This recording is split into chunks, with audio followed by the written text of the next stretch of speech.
Anyone who does not want dialogue that was called upon by the president is an enemy to this nation.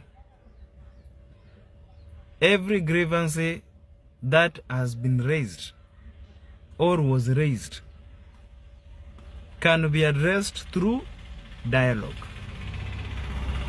I've said before, we have amicable ways of solving differences. Everybody has got a different opinion, but we must talk to each other. We must agree to disagree. By the end of the day, we must find a solution, and that only happens through dialogue. Those people who you see who are against the president's call for dialogue are the enemies of this nation. Those are the people who are enjoying when the economy is not doing very good. Because my question that I asked yesterday is, what if Ruto doesn't go? Because that's the ultimate goal for those people who don't want dialogue. What if he doesn't go? The economy is hurting so bad. Things are not very good. Those leaders you see telling you there are no dialogue, or they are not ready for dialogue. Their bank accounts are fat.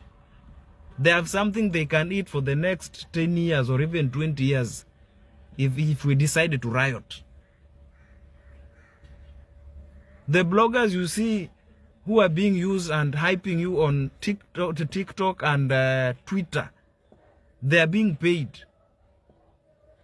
Their well-being is being catered for by people who are pushing them to hype you to go to the streets.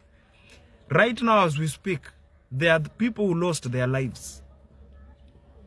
They're in their graves. The only thing their parents remain with is the memories and the pictures they have hung on the wall. If a visitor comes, they say, that was my son. He was killed during riots. While the bloggers who are pushing you, while the politicians who are pushing you, they're telling you no dialogue, Ruto must go, are enjoying their time with their children.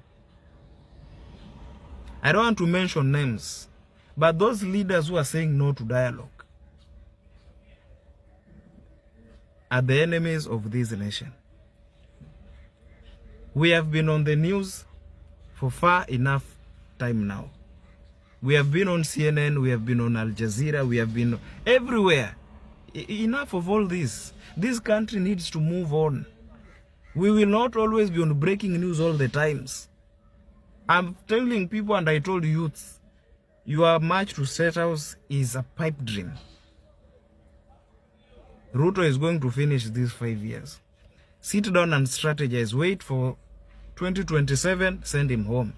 But your push and resolve about this issue of Ruto must go is going to do a very bad damage, or is going to create a very huge dent to the economy of this nation. And it is not Ruto and his people who are going to hurt, it is us.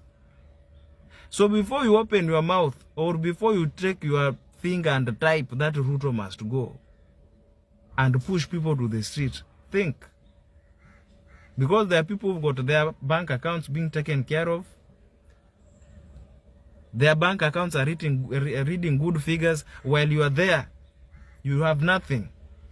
This Ruto must go hashtag should be stopped by all means.